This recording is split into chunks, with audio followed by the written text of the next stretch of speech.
చిలకలు ఎక్కువగా పచ్చ రంగులో ఉంటాయి. కొన్ని ఎరుపు, పసుపు, నీలం రంగుల్లో కూడా కనిపిస్తాయి. వీటి ముక్కు వంకరగా బలంగా ఉంటుంది. దీని సహాయంతో పండ్లు, గింజలు పగలగొడతాయి. రామచిలుకల మాదిరిగా చాలా ప్యారెట్లు మనుషుల మాటలు కూడా నేర్చుకుంటాయి. ఇవి గుంపులుగా జీవించడం ఇష్టపడతాయి. ఆ గుంపుని ఫ్లాక్ అంటారు. పండ్లు, కూరగాయలు, గింజలు తినడం వీటికి చాలా ఇష్టం.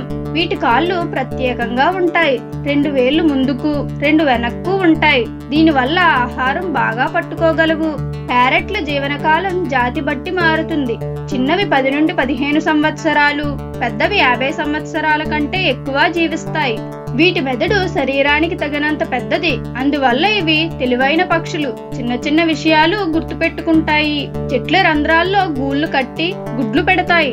వీటి శబ్దం చాలా గట్టిగా ఉంటుంది. ఒకరికి ఒకరు సమాచారాన్ని చెప్పుకోవడానికి వాడతాయి. పొడవైన తోక ఎగురుతున్నప్పుడు చిలకను సరిగా నిలబెడుతుంది. ఒకరికొకరు ఈకలు శుభ్రం చేయడం ద్వారా ప్రేమ, స్నేహం చూపిస్తాయి. పండ్లు తింటూ విత్తనాలు పడేస్తాయి. వాటి వల్ల కొత్త మొక్కలు పెరుగుతాయి. కొన్ని చిలుకలు తమ కాళ్లతో ఆహారం పట్టుకొని తినడం వీటి ప్రత్యేకత. మన దేశంలో రామచిలుకకు ప్రత్యేక స్థానం ఉంది. పురాణాల్లో కూడా దాని గురించి చెబుతారు. చాలా మంది చిలుకలను పంజరంలో పెంచుతారు. కానీ చిలుకలకు స్వేచ్ఛ ఎక్కువ ఇష్టం. ఆకాశంలో ఎగరడం, చెట్ల మధ్య జీవించడం వాటి సహజ స్వభావం. ఇలాంటి మోర్ ఇన్ఫర్మేటివ్ వీడియోస్ కోసం please like, share and subscribe కుట్టి టాక్.